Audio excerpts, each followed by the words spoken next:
Armed Forces of the Philippines (AFP) Chief of Staff, General Gilbert Gapay, on Monday said the government's strong support to the ongoing AFP Modernization Program is of great help in defending the country's sovereignty and defeating terrorist groups.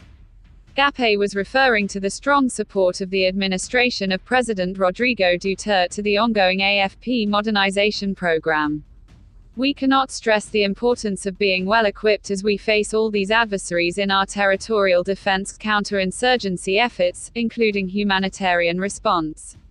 Enhancing our capabilities in terms of equipment and assets gives us the motivation and preparedness to overcome these challenges," Gapay said in a statement.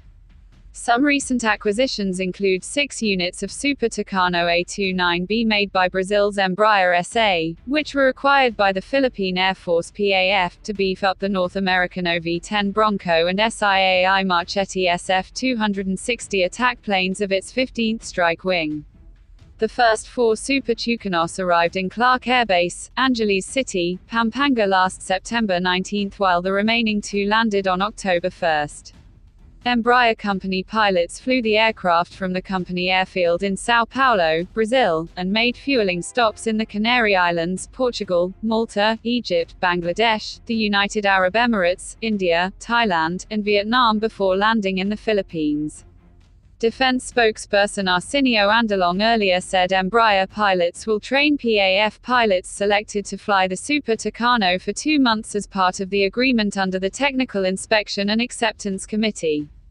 The A-29s were earlier scheduled to be delivered by the end of July, but the coronavirus disease COVID-19 pandemic and subsequent travel bans have skewed the delivery timetables. At least 14 air forces around the globe are using the said asset, which has electro-optical infrared and laser firing technology beneficial in counterinsurgency efforts of the military. The Super Tucanos will also complement the ground attack capabilities of the Korea Aerospace Industries FA-50 Fighting Eagles, which was used during the 5-month Marawi siege in 2017. Meanwhile, the Philippine Navy (PNB) announced on October 8 that the BRP Antonio Luna FF-151 positively passed its first sea trial conducted off Ulsan waters, South Korea last September 24-29. BRP Antonio Luna is the Philippine Navy (PN's) second missile frigate after the BRP Jose Rizal FF-150. The delivery of the second frigate was originally set this October but was delayed due to the prioritization of the COVID-19 response. It is now expected to arrive in January or February of 2021 and will boost the PN's anti-air warfare (AAW), anti-surface warfare (ASUW), anti-submarine warfare (ASW), and electronic warfare (EW) operations. Moreover, the Philippine Army (PA) recently received 2 Robinson R-44 Raven light training helicopters from anonymous donors. Army Commander, Lieutenant General Cirilito Sobajana, led the commissioning of the 2 new assets at the Aviation Regiment in Fort Magsaysay, Nueva Ecija last October 6. The light choppers will be used for aviation regiment training as the Army looks forward to acquiring additional aircraft in the coming years. Under the AFP Modernization Program, the PA also has light tanks and self-propelled artillery in the pipeline.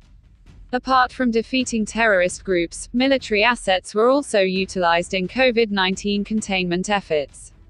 Military vehicles were deployed to distribute 2.4 million food packs nationwide and accommodate passengers. Moreover, 1,094 military personnel, 1,054 civilians and 230 foreigners, and 781,800 kilograms of cargoes were transported through 741 flight missions. Meanwhile, 15 naval vessels were used to conduct sealift operations and transport military personnel, civilians, and around 433,000 kilograms of cargoes. Having the government's support in the AFP Modernization Program is the primary key that we need to fulfill our mandate of protecting the people, upholding our sovereignty and preserving territorial integrity, Gapay said.